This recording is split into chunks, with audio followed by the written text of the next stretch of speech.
लापरवाही है या किसकी गलती है या कोई षड्यंत्र है, क्या है, ये सब जांच से पता चलेगा।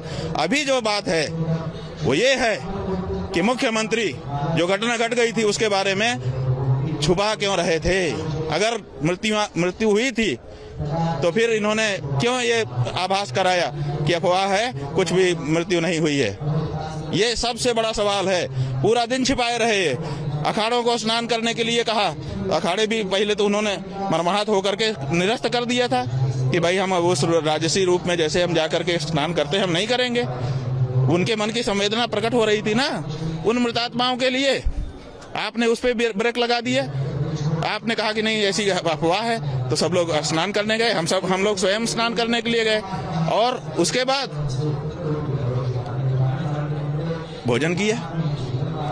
वो जो कल का भोजन है वो हमको सदा सदा के लिए पीड़ा देगा और वो ड्यूटी मुख्यमंत्री आदित्यनाथ। जो धर्माचार्य हैं आप जैसे लोग, वो कल शाम तक श्रद्धांजलि भी नहीं दे सके, मृतात्माओं के प्रति संवेदना भी नहीं जता सके। जो हमारा तरीका है, धार्मिक तरीका है कि हमारे परिवार में सूतक लग जाता है, हमारा भोजन अपवित्र हो जाता है, हम नहीं करते हैं उस दिन, तो क्या हम अपने उन मृतात्माओं के लिए एक दिन उपवास नहीं रख सकते थे? इनके कारण भरोसा कर लिया कि अफवाह है। हम लोग हर जगह जाके तो देख नहीं पा रहे हैं और सब जगह जाने भी नहीं दिया जा रहा था। सारे तो रोड ब्लॉक थे, सारे तो पुल खाली थे, किसी को कहीं जाने आने दिया नहीं जा रहा था। तो ऐसी परिस्थिति में हम लोग स्वयं जाकर के तो पता नहीं कर सकते थे।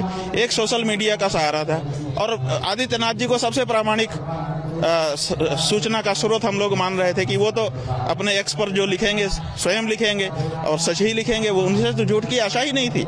लेकिन जब उन्होंने पूरे दिन मृत्यु को छुपा करके रखा और बाद में पता चला कि नहीं ये तो रात को ही घटनाएं घट गई थी। बाद में पत्रकारों ने बताया कि हमारा नाम मत बताइएगा, 58 शव यहाँ रखे हैं, मोर्चरी में इतने का पोस्टमार्टम हो चुका है, इतने का हो रहा है।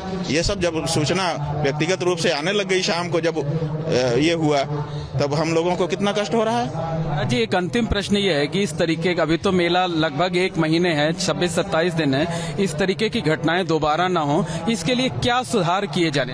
भाई यही सबसे पहले हम लोगों ने कल जब घटना की सूचना मिली, आप लोगों से 1-2 लोगों से हमारी बात हुई, हमने कहा भैया, उन्होंने पूछा आपका क्या कहना है, हमने कहा हमारा इस समय कुछ नहीं कहना है, हमारा इस समय यही कहना है कि जो हो गया उसको रोक लिया जाए और आगे ना हो इसके बारे में तत्काल उस तरह की व्यवस्थाएं मिलकर के बना ली जाएं।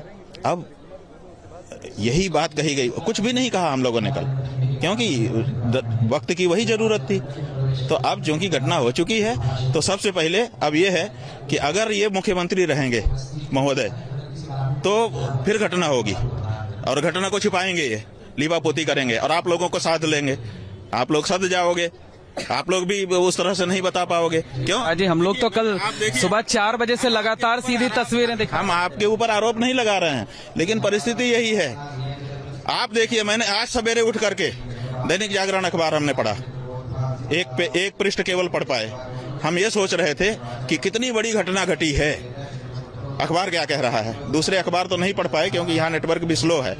हमने सोचा कि दैनिक जागरण एक अच्छा अखबार माना जाता है, उसको पढ़ते हैं। तो उसका फ्रंट पेज केवल एक पेज खुल पाया, तो उसको हमने पूरा नेशनल वाला जो अंक है वो हमने पढ़ा और उस अंक में ऊपर बहुत सुंदर स्नान की फोटोग्राफ्स हैं, बहुत बढ़िया शीर्षक लगा हुआ है और फिर एकदम नीचे जा करके इतने छोटे में एक फोटो है जिसमें कुछ भगदड़ है और उसी में इतनी चीजें लिखी हुई हैं। आप बताइए, ये अगर प्रेस नहीं मिला हुआ है, ये हो सकता है?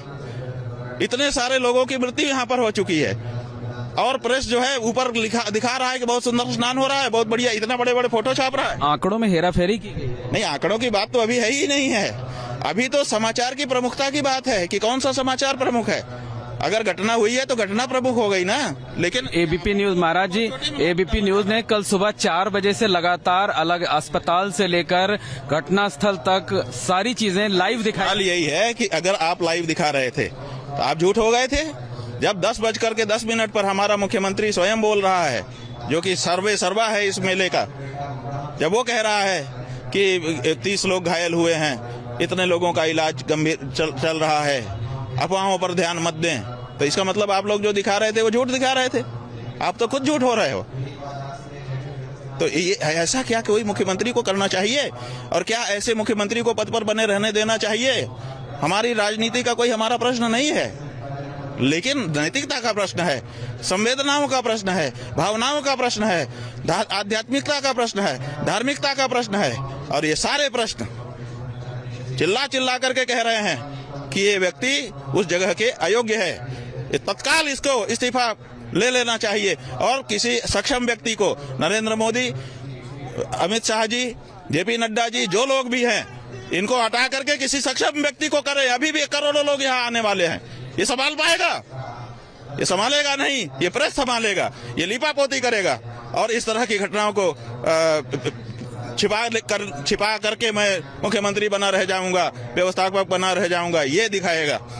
ये नीयत साफ हो चुकी, इसलिए भारतीय जनता पार्टी के ऊपर अब ये जिम्मेदारी है, उनके राष्ट्रीय नेतृत्व के ऊपर ये जिम्मेदारी है कि वो कुंभ में आए हम लोगों को या तो मारे या तो इसी तरह से लीपापोती करें, इन्हीं के साथी सिद्ध हों, और या तो तत्काल कार्रवाई करें, तत्काल इनको हटा करके दूसरा मुख्यमंत्री बनाएं जो प्रामाणिकता के साथ अगर कोई घटना घटे उसको भी बताते हुए और लोगों की सुरक्षा के बारे में गंभीरता से चिंतन करे। ये हमारा कहना है।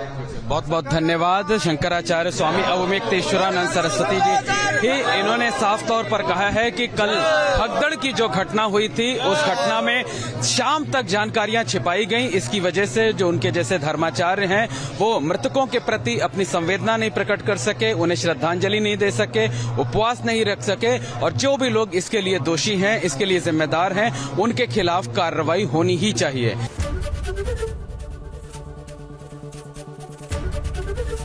एबीपी गंगा, खबर आपकी, जुबान आपकी।